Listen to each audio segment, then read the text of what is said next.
Well, good afternoon. We're going to spend most of this session talking about getting people back to work, and in particular, our barbers, our hair and manicure salon workers and the like. We're going to offer for the next 3 days the Abbott 15-minute test. Anybody who works as a barber, hairstylist, or manicurist. And I'm going to encourage everybody to come take this test, and I'm going to take one myself so you can see how it works if there's some kind of fear of the unknown. And so Anna Curran, our nurse practitioner, is going to turn the test on to get it started. And in the meantime, Chief Craig's going to give us an update on what's going on in the Detroit Police Department. All right. Thank you, Mr. Mayor. As you all know, yesterday we celebrated the life of Corporal Waldus Johnson. He was a 16-year veteran of the DPD. And almost 3 years ago, he was wounded and succumbed to his injuries on May 31st. During his homegoing, we certainly celebrated his life. He's well known as a boxer. I didn't really know, and I asked his wife if I could go around with him. He said, well, he wouldn't be standing right now. But he was in the Army, a veteran, but really we recognize him for his leadership, his commitment to the city. He was well respected among his colleagues, and so he's going to be missed. The other, just to kind of give you an update, as you know, over the last days, 6 days now, we've had peaceful protests and no arrests. So once again, I applaud those protesters, the peaceful protesters who are out there getting their message out. Again, I want to give a big thanks to the men and women of the Detroit Police Department who really, for now, over a couple of weeks, have worked diligent in making sure we're keeping the city safe. So with that, I'll turn it back over to the mayor. I also want to add my thoughts to the Johnson family. 3 years ago, the chief and I were at the bedside the night that Officer Johnson was ambushed, and the family has been through a very difficult 3 years, and just wanted to know how much our thoughts are with them. So I'm going to go back to showing you the charts that we have used. Anna, will you let me know when the machine is ready to start the test? Is it ready? Okay, so here's what we have got. We haven't done this in a while, but again, I want to show you the progress the people of this city have made, the daily charts. You remember the days when we were losing 40 and 50 of our neighbors a day, and we have dropped to 96 a week, to 69 a week, to 9 in the last 7 days. The social distancing embraced by the people of Detroit is extraordinary. And that's put us in a position this week where we open restaurants. On Monday, hair and nail salons and barbershops are going to open up. These constitute the highest risk of spread because you are in very close contact, potentially sharing airspace with your clients. And so we wanted to open up Friday, Saturday, and Sunday the opportunity for anybody in the city who's cutting hair, styling hair, doing nails to come in Friday, Saturday, or Sunday and get an Abbott test. And so Anna Curran is going to do the test for me right now. You get a sense of how this works. Every one of us up here has had this Abbott test, most of us multiple times, and so it's something we're very familiar with. But I want you to see how easy it is, and I want the public to hopefully go to their stylist who will use it. So we'll let Anna do what she does. So it's got about 18 seconds left, and then it'll be good to go. So ahead of time, I did enter in your name, your birthday, all of that information. And that's something that when these folks come to from the barbershop, they'll do at the Detroit Health Department. So it's now beeped, it's warmed up. And the stuff I'm doing now is just kind of a little bit of technical stuff here. This is the swab. It's basically just a Q-tip. Looks like this. It only has to go in about ½ an inch into the nose, so it's very non-invasive. It's really simple, very easy. It's going to take in total about 10 seconds, 5 seconds on each side of the nose.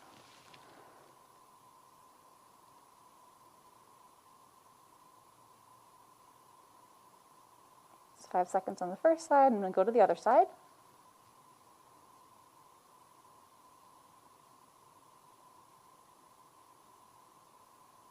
Okay.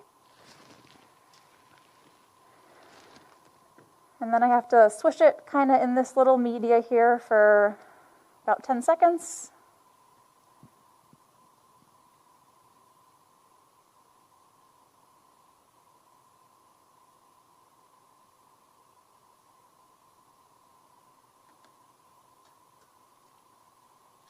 Throwing this in the little biohazard bin down here.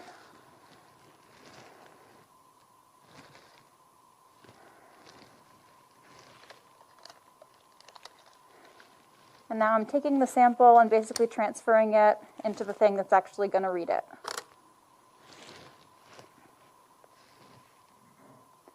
And this will take how long? So entering the information and all that kind of stuff ahead of time takes a couple minutes.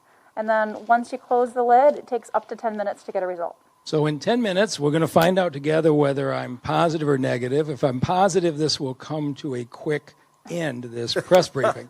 But if I'm negative, we'll finish it all the way out. If I'm positive, Denise, you take over. As I said, each of us, we've now done 10,000 tests on this machine. Each of us has been tested at least once, and a number of us multiple times. Glenn Tolbert, the president of ATU, the bus drivers union is here, was the very first person tested on this machine the day we got it. He's going to tell you his story, but we have enormous confidence. Every member of the police department, the fire department, DDOT, and most other city departments back to work, nearly all of them have gone through this test process. Here's what's going to happen on Monday. The barbershops and hair and nail salons can be open. They are the highest risk of spread. Right now, we are running in our tests a little less than a 2% infection rate. What that means is 1 out of 50 people in southeastern Michigan is positive today. So if you're a barber and you're interacting in the course of a week with 30, 40, 50 people, 50 clients, chances are one of those people you interacted with has COVID-19.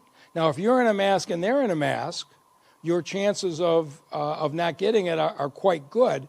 But if you're going to see 30, 40, 50 people, you need to be careful. Think about the flip side. If you're the barber and you're positive and you're seeing 30, 40, 50 people in a week, you have potentially spread that disease to a large number of Detroiters. And so the city of Detroit is doing something, as far as I know, nobody else in the country is doing. But we are going to try to keep our residents safe. We know that if you're African American and get COVID-19, you're 2 to 3 times more likely to die than Caucasians. And so Detroit has been at the forefront nationally. And so here's what we're going to do. If you are planning to start on Monday and you work at a barbershop or hair or nail salon in the city of Detroit, you can get a free test. You can do it Friday or Saturday from 11 to 6, Sunday from 8 to 4. You can get your test before you go to work on Monday, and it's right across from DMC at Woodward and Mack. You have to have an appointment. We got 15 of these machines. We have plenty of people who can do it, but we need to have you scheduled. Everybody can't show up at once. So if you call the number 313-251-4488, you can call right now. Hopefully we're answering the phone. I'm pretty sure we are. And you can book a time Friday, Saturday, and Sunday. We just want your name, your email, your phone number, and where you are in Detroit. This is for Detroit companies only. So this is if your business is in the city of Detroit. If you're going to work at a business in the city of Detroit, you can get a test this weekend, and you can tell your clients as they come in that you've got a negative test that was just taken. And so if you value, as I know our employees do, you value the safety of your clients, you'll want to show them. In fact, I'll show you when I get the little printout here. Hopefully it'll say I'm negative.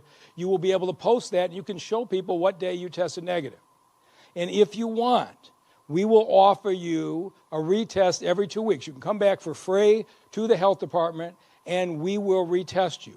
We know what's going to happen as the economy opens up. We've taken these lines down. They're going to come up a little bit, and that's all right. What we can't have happen is have them spike back up the way they were in March or April. And so just because you are negative today doesn't mean you are negative tomorrow. But if you want to come back every 2 weeks, you can make an appointment.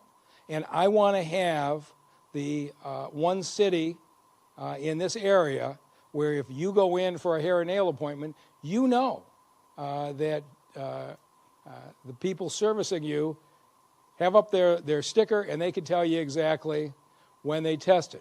So the results will come out. The sticker will look like that, as you'll see in a few minutes. And so you come in. It was as quick as you saw. You're in and out in 30 minutes. You'll have a sticker that comes off. If you test positive, and Glenn Tolbert will talk about that experience, we have nurses on site. We'll give you a consultation. We will get you right to the proper medical care so that you know, but it also will allow you not to be infecting people in your life. The other thing is, if you come in this weekend, we'll give you a small PPE kit, so you could have a face guard, a couple of surgical masks, a couple of gloves to get you started. So not only will we test you, but we'll at least give you some PPE, so when you start seeing your customers on Monday, you are prepared. We did this a couple weeks ago. When the first round of business came in, we passed out 2,000 sets of gloves and masks and sanitizers to the businesses that opened in this city. And we're continuing to see an extremely low infection rate, even today. Again, extremely low. So far, we've opened businesses in this city in a very safe way. Restaurant seating. I think it's already hit social media, but Governor Whitmer and I today had lunch at Good Times on the Avenue on Livernois. Lots of people stopped by and waved, and from a little bit of a distance got pictures. But under the governor's order, the restaurants can only operate at 50% capacity. It is a whole lot easier for restaurants to get the kind of tables and customers they need if they can move outdoors. And City Council deserves enormous credit on this. Council President Brenda Jones and Council pushed this through quickly. It used to be a several-month process to get a sidewalk permit in this town. We probably should have fixed it a long time ago, but we fixed it now. And it's now basically 24 hours. And so we've issued 56 sidewalk permits already and approved 5 street closures. So all of these businesses that are up here now have, 56 of them already, have sidewalk cafe permits. And so as you go around this city every day, you'll see more and more restaurants putting in these outdoor tables. You'll have a choice of sitting indoors or outdoors. But we have to get our businesses back earning money, and we have to get the employees in this community back to work and do it safely. And so I'm really pleased at the way Ron Brundage and the team at DPW have handled this in getting these permits done. We've had 5 street closures approved so far. So Shelby and Capitol Park has actually been closed off. Those of you familiar with Grandma Bob's up at Michigan and 14th, they asked to close off the alley behind their restaurant, which we've approved, and I'm sure will be operational next week. Eastern Market has brought in 3 requests that have been approved, 2 blocks of Riopelle and 1 on the Gratiot Service Drive. So the early requests we're getting are not really disruptive of residential neighborhoods. If we get into requests that do involve traffic flow to residential neighborhoods, we're going to have conversations with the neighbors first. But you're going to start to see more and more small street areas be closed off.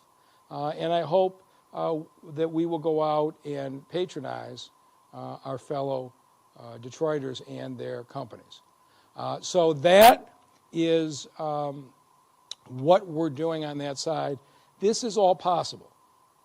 We are able to reopen relatively quickly in the city of Detroit because of the extraordinary success we've had at knocking down COVID-19. And the person who's been leading that effort is our health director, Denise Fair, and I'll turn it over to Director Fair at this time. Thank you, Mayor. And it looks like you only have about 1 minute and 15 seconds until we determine whether you are positive or not. And things are looking up from here. So as of today, we are now seeing 11,294 cases and 1,416 deaths.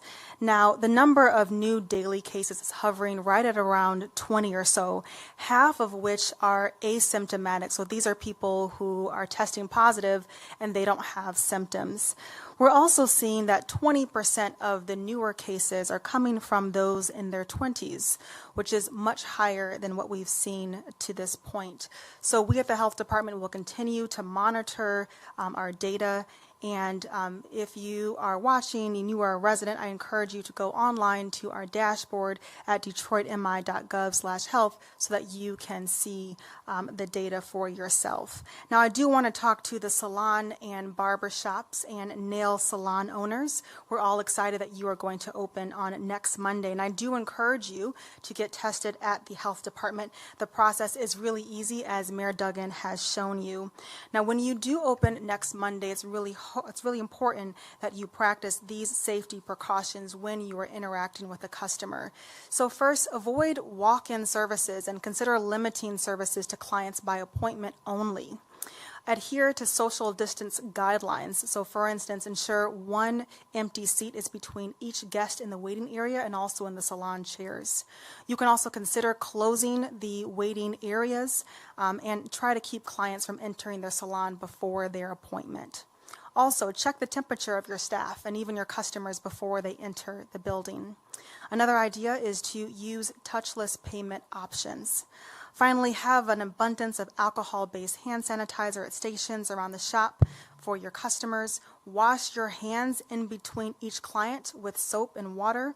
Make sure you clean those high-touch and disinfect those high-touch surfaces. And finally, require all of your employees to wear masks and a face shield like the one that you will get if you come this weekend to the Health Department. You will get a PPE kit with this face shield as well as 2 N95 masks. So it's really important that when you are providing service to wear the face mask, which is right here, and also the face shield, really simple to apply. This is how you will be interacting with your customer at all times. So again, this is the face shield that you will be required to wear and also the N95 masks. Finally, it's so important to be transparent. Post signs. Email your customers now and let them know the precautions that you are going to take to ensure their safety. So again, if you do nails, if you cut hair, if you braid hair, even if your salon is at your home, please get tested. This is going to help you and also protect your customers. And so with that, I'll turn it over to the mayor.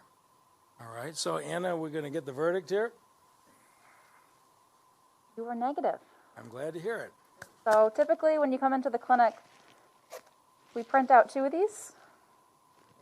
One, the clinic keeps and gives to the people we need to at, the health department, that sort of thing.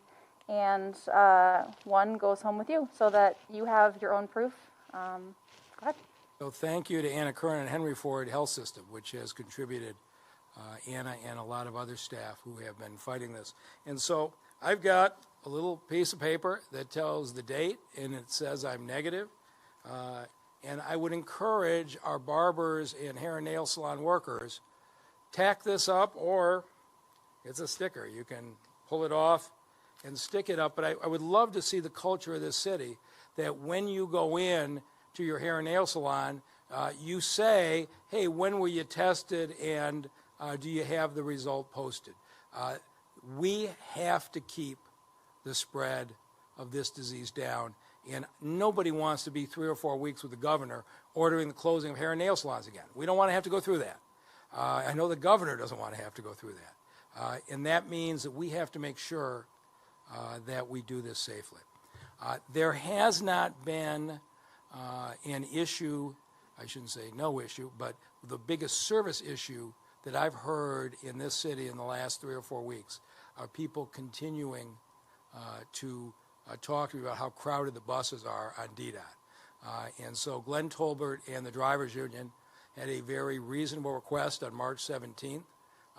We stopped collecting the fares. We had people board and deboard at the back of the bus. We closed off those front rows. For the most part, that worked out okay, although it pushed the passengers to the back rows of the bus. On most routes, that wasn't an issue, but on some of our busiest routes, it became quite crowded, and I've had lots of reports of folks standing at the bus stop. The driver goes past them because the bus is already full. And so Michael Oglesby is here to talk about a significant expansion of DDOT buses. We are doubling the buses during rush hour on our busiest routes so that you will not be crowded in together. He's going to take you through that. And then, in partnership with ATU, they have come up with a plan where we are ordering driver shields around the driver's seats that we expect will come in later this year and be operational by next year, that will protect the drivers from the comings and goings of passengers and the spread of germs, which will mean we'll be able to open the fare box. It means you'll be able to sit in all the seats. But that's probably not going to be until after the first of the year. So for probably the most, if not all of this year, what we're going to do is keep adding buses to the heaviest routes so that you are not crowded in together. And to talk about the short-term and long-term plans for service, we have Michael Oglesby, the new director of DDOT. All right, thank you very much. You know, it's been a challenge trying to practice social distancing, and the mayor basically said it in a nutshell. We have to do something, or we had to do something to stop this overcrowding. So what we did is we took the Saturday service schedule that we had implemented, and we doubled the amount of service during the peak periods, the times that people ride at the most amount of time, which is typically between 3 p.m. and 6 p.m. in the afternoon and 6 a.m. to 9 a.m. So we doubled that service, but we took it one step further. Not only did we do that, and this just happened this past Monday, is we also are looking at things real time. In other words, making adjustments on the fly. We have road supervisors out there. We have our data, all of our data basically tells us which stop is crowded, and dispatch together with the drivers all speak. So we're all talking real time, and if we see a location that a stop has too many people, we will instantly send a bus over and offset that. So we've been doing it so far. It just started Monday, so we're going to see how it works out again. From the data and information that I've seen so far, and I've been out there looking, it looks like it's working. But the great thing about doing it on the fly is that if it's not working, we can add more resources. So that's what we basically did. We did it on the 6 routes that had the most frequency. And why don't you list those routes? Sure. Woodward, 7 Mile, Gratiot, Grand River, Greenfield, and Warren. They're right there. So if people are wondering, well, how do we know when the bus is going to come now? I'm kind of confused. Well, on these routes, we're running the regular weekday schedule. So there's 2 ways to do it. 1, you can look at the old original schedule for those. Or 2, take a look at the transit app. And between those 2, you'll be able to get the information. At the same time, we'll have customer service taking all requests. In addition, there were 2 other routes that were really affected by increased ridership. Who would have known? We took a look at the data, and Dexter and 8 Mile needed some more service. So what we did is we are going to be providing transportation every 25 minutes, and we'll be adding additional service as needed. So between those 2, we're going to watch, we're going to see how we're doing, we're going to listen, we're going to tell you we hear you, and then we're going to continue to adjust. So this is how we're going to do it, and the only way to do it is to work together, not only with the union, but with the riders, so the drivers and the riders. Would you like for me to go into this part, or you got it? Go ahead. Okay, great. Well, you know, it's really exciting. When I first got here, I said safety first, and we need to figure a way to take safety to the next level. I mean, you've heard safety first, but we want to amp it up a little bit.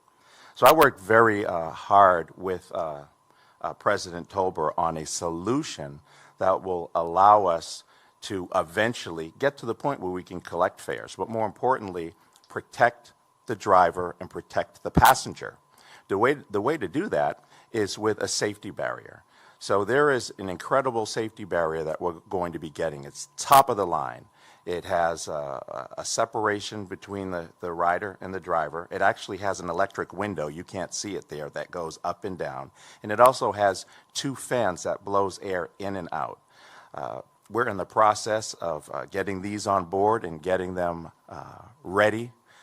Once we install these, we'll be able to start talking about collecting fare, but more importantly, the real focus is safety. So we can't wait till this happens. We're looking at a time frame towards the end of the year, actually the beginning of next year, because it takes time to install these and we want to do this right. So if anybody says, oh, they're putting these barriers up, are they going to be collecting fares right away? No, we are not. We are not going to collect fares until the mayor says we're going to collect fares, and that's that.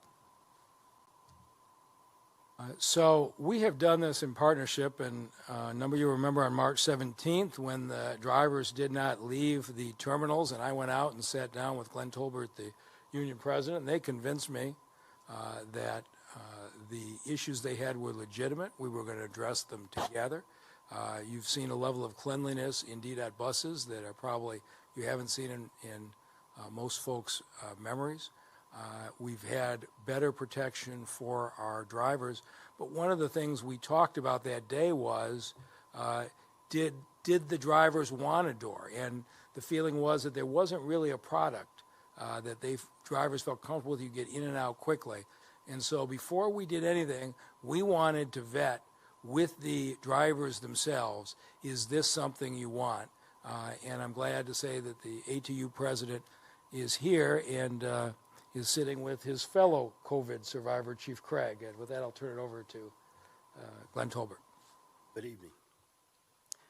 Well, I think I first want to start with telling the men and women working in the salons that the testing it's gotten a lot better since I was the first one to use the 15-minute machine at the health department, and it was rather uncomfortable. But now, as you just saw, it's a lot easier. There's a swab right in the nose, and with me, they seemed like they were up in my eyeball. But it's a lot less uncomfortable now. So I encourage everybody to get it. I mean, you may think I don't have any hair, so I don't go to the barber, but I would feel a lot more comfortable when I did go to the nail salon or that the techs are COVID-free. I mean, this is serious, and I don't think a lot of people are taking it serious. As the mayor mentioned, on the 17th, to the mayor's credit, he met with us. He didn't come in telling us we better go back to work. He listened to us, and he did what we asked him, the reasonable things that we asked him to do. Along with Mr. Berry, they came in and they listened to the drivers' concerns, and they met them. And we've been steady trying to get them to do more and to protect the drivers and the passengers alike. And with this door, this is one step in the right direction. So we're going to steady be improving and trying to do it. But I want to tell my story. Like I said, I was the first one to get it. I didn't have any symptoms except a cough, and I didn't think it was bad. That's why I'm sitting up here now trying not to cough, because the last time I coughed, the mayor insisted that I go get a COVID test. You know, I told him I was fine. I thought it was the normal allergy season that comes along, and you get the coughing and sneezing or whatnot. I didn't have a fever. I didn't have shortness of breath, never did. And the mayor insisted. I told him no, he insisted. I thought I better go before he had Chief Craig come get me. So I did go, and I'm glad I did, because, you don't want to take that home to your family. You want to make sure if you can do something about it. So a lot of times in our community, we don't want to know. I think you want to know this. And everybody in our community, the Detroit community and surrounding areas, have had somebody that's been affected by this COVID thing. I mean, it's not like nothing I've seen in my 54 years. So it was unexpected, and I think, along with the mayor and the city, we handled it very well. The doors, and I want to appeal to the passengers. The mayor has done something, and I'm not going to take credit for it.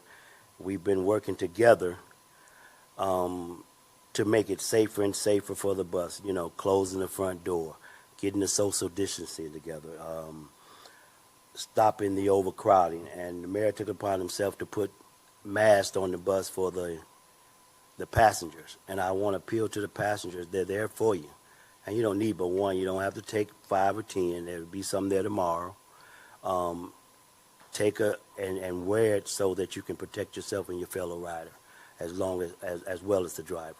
So, having said that, I'm looking forward to these barriers. This is something that's been coming for a long time. We've been trying to get, under former President Henry Gaffney and Fred Westbrook, former President Fred Westbrook, who indeed lost his life in the COVID fight last week, and Brother Jason Hargrove, one of my members who lost their life.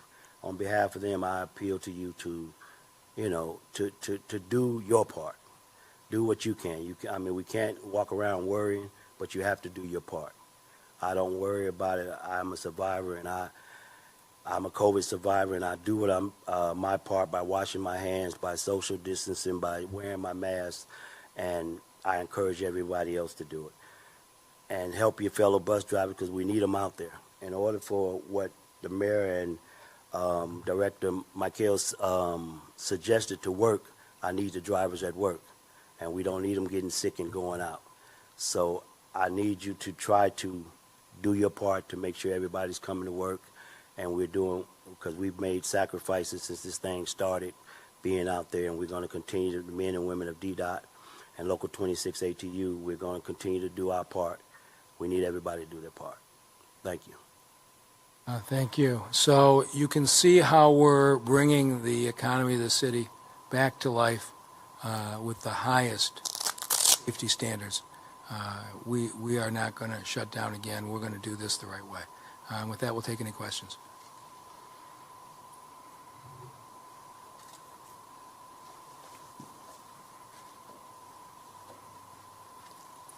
Good afternoon. ML Elric, Detroit Free Press. Chief, you started this afternoon talking about the loss of one of your officers, and I wonder, when you think about all the officers who have fallen in the line of duty and who have made the ultimate sacrifice, and you hear protesters say what they say about police, how does that strike you, and how do you deal with that? We're professionals, and it's not easy. I'll be candid. After 44 years in this business, and when you know that the men and women are out there putting their lives on the line each and every night, I think what was most telling to watch them when they were on those front lines and they were being, projectiles were being hurled, and they didn't relent. They stood fast. They didn't say, look, I don't want to do this any longer. I've heard some of the horror stories in other parts of the country, but the men and women, we're very unfortunate, the police department that we have and the quality. They want to be there to serve. It's not easy. I know it's not easy. But we continue. Even one protester said, look, I know it's not easy for the officers to have these insults hauled, but they know. They just keep moving. And then the other part of it, I mean, we're human. And so when we see a partner, one of our partners is getting a little agitated, it's important to pull them out so they can take another breath, because we're human. And so that's the real reality of the work. Some folks have noticed the badges around town where officers have fallen. Do you know whether any of those have been defaced or vandalized in any way? You say badges around town, I'm not sure. The blue signs where it'll show where an officer was. The secondary street names. Oh yeah, secondary street. I've not heard of that. You got information that that's. No, I just I know that they're popping up in neighborhoods. I don't know if you've had any reports. I have not received one report. Okay. Yeah. Okay. Speaking of the officers on the line during the protest, do you have any figures, I guess I'd say figures to date, since it seems like we still have marches, but of officers who were injured since the first march on May 29th? I'm going to say probably 4. I mean, certainly one that comes to mind is the captain who suffered a concussion after being struck with a small boulder. Another one's shoulder was hurt. Another one had pretty significant leg surgery from a fall. And during the fall, he had to get surgery on his leg. And there was one other. That's the ones that come to mind. I might be pretty close on that. Okay. And any update on the status of the investigations into officers whose conduct may have raised some questions about whether they were following protocol? Yeah, it's a very high priority. We're moving forward. I'm getting daily briefings. Some of the officers involved in the alleged misconduct have been interviewed, some, not all.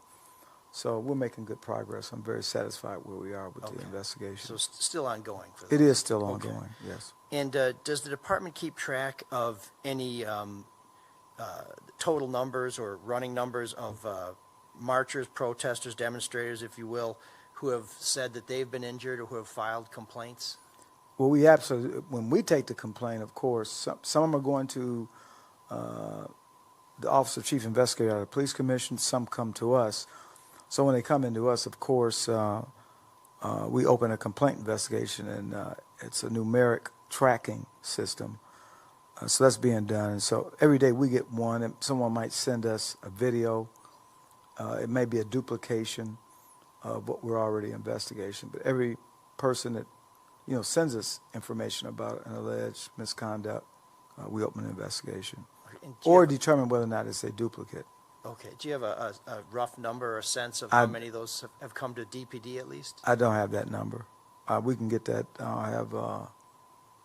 We can check it through our database and professional standards, but I can't speak to what number of complaints are going in the commission. You might have to check with the commission on that. Okay. And as much as I obviously am concerned with the barbers coming back, I wanted to touch base with you on what we heard from the demonstrators, since we haven't had a chance to see gentlemen since the meeting on Tuesday. And one of the things that Tristan Taylor had said is that one of the reasons why police decided to make arrests for curfew violations on Tuesday was that you had intelligence that there may be weapons among the marchers. Is that an accurate recounting of that conversation? A more accurate statement is that our officers were attacked over the prior 3 days at different points. That was based on what we saw and what we knew.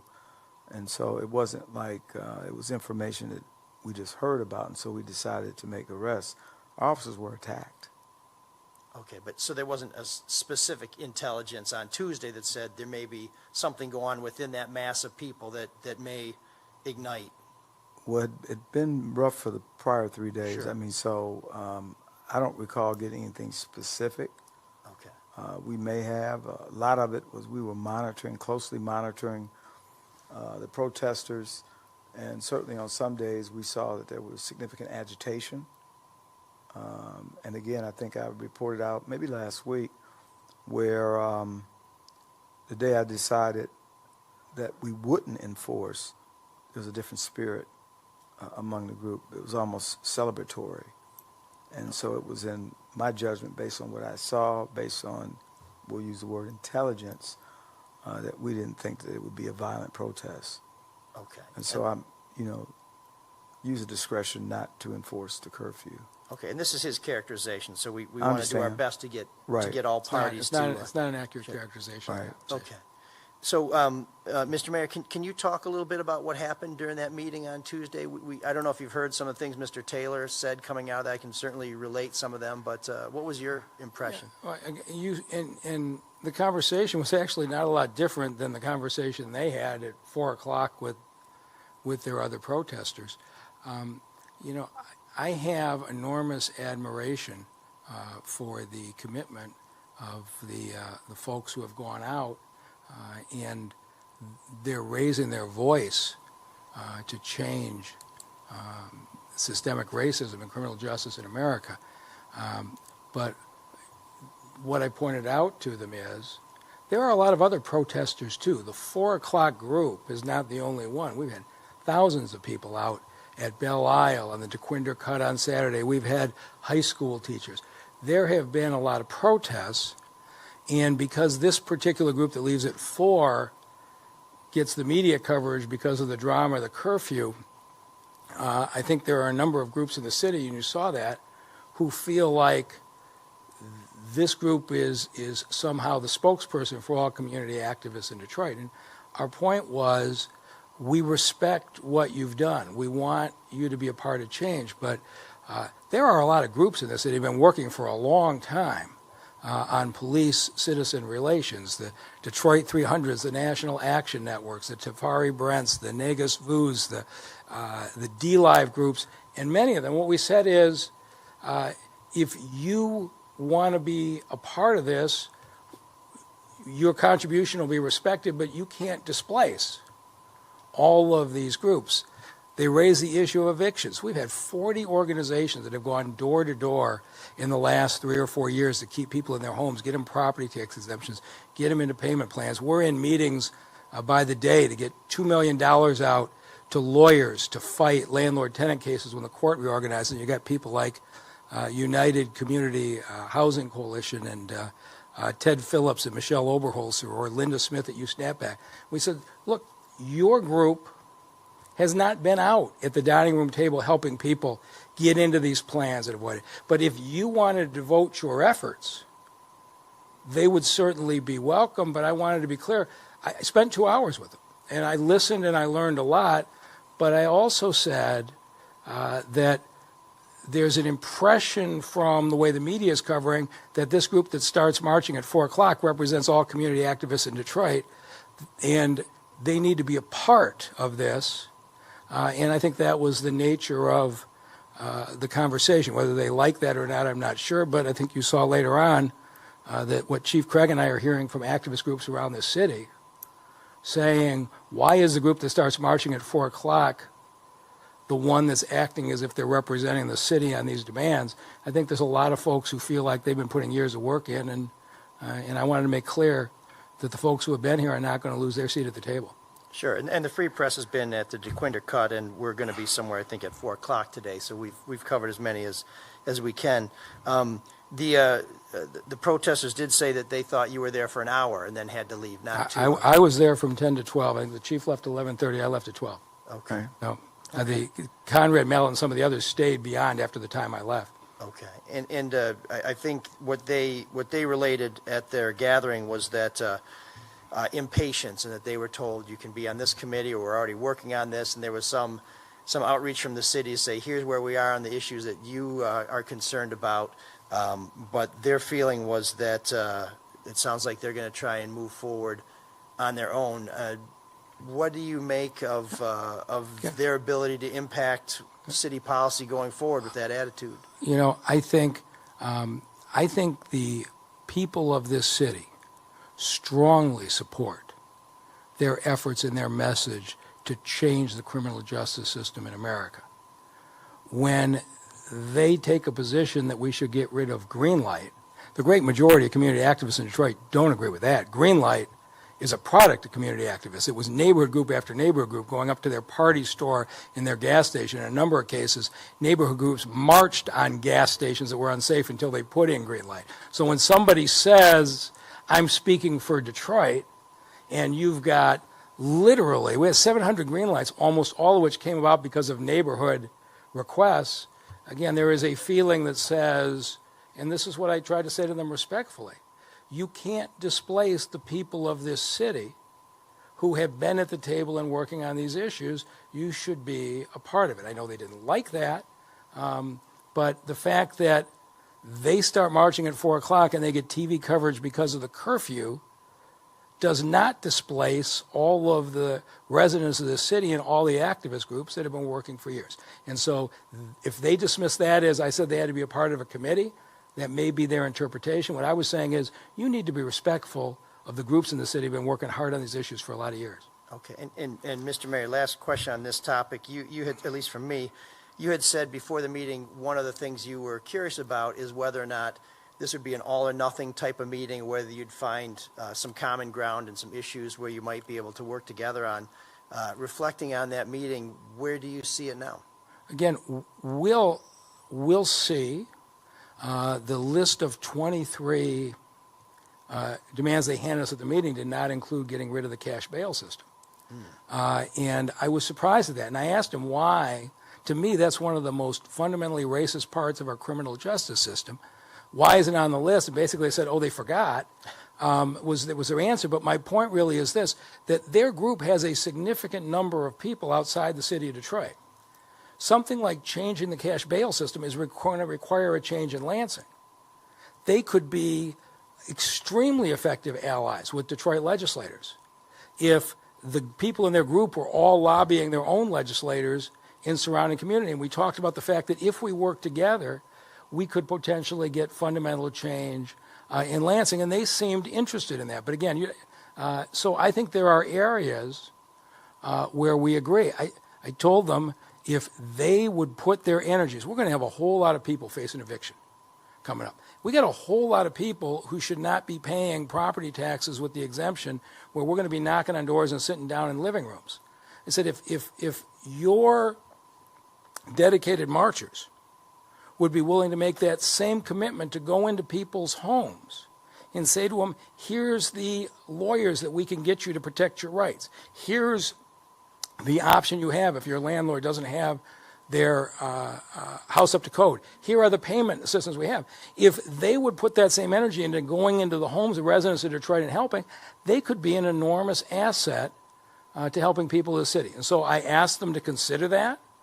They may have taken that as, I don't want to be part of a committee. But those were the kinds of conversations we had. They didn't leave. It wasn't unpleasant as people broke up. It was professional, and they said they'd get back to us. So, I think there is potential for us to do things together. As you know, they've got their own issues with Detroit groups right now for the reasons that, I think was very predictable. Okay. And in terms of returning the buses to full ridership, for either the union or city officials, is there a concern that if people are sitting side by side on those buses that they may spread the virus amongst themselves, even if the drivers are sequestered? Yeah. If they're wearing masks, that concern is far less than if they're not. Okay. Okay. And is there a way to monitor that, even if that leads to any sort of spike or? So we are continuing to look at the data on a regular basis, and I believe at this point, as I mentioned earlier, that our number of cases are still hovering around 20.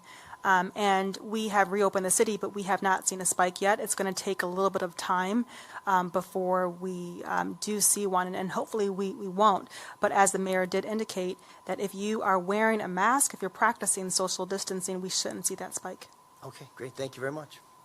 Mayor, if I may. Sure. Furthermore, I don't believe that, and I hope I'm not mistaken, that we were going to full capacity anymore. We're still doing the social distancing. We're limiting the passengers. So, I think you heard that we were packing the buses. That's not true. We're doubling up the service so that we don't have to do that. I'm just looking at the graphic that says all passenger seats will be reopened, so I don't know if... So we're talking about next year after the shields are in, and we will see what kind of a situation we're in. I will talk longer than anybody wants to know about projections of what happens next December during flu season, and we're going to be spending a lot of time talking about preparing the city for that. But we will make the decision appropriately. But I do expect sometime next year we'll be back to full seats and back to fare boxes. Is that January? Is that April? I don't know. All right. Thank you. Just two brief questions.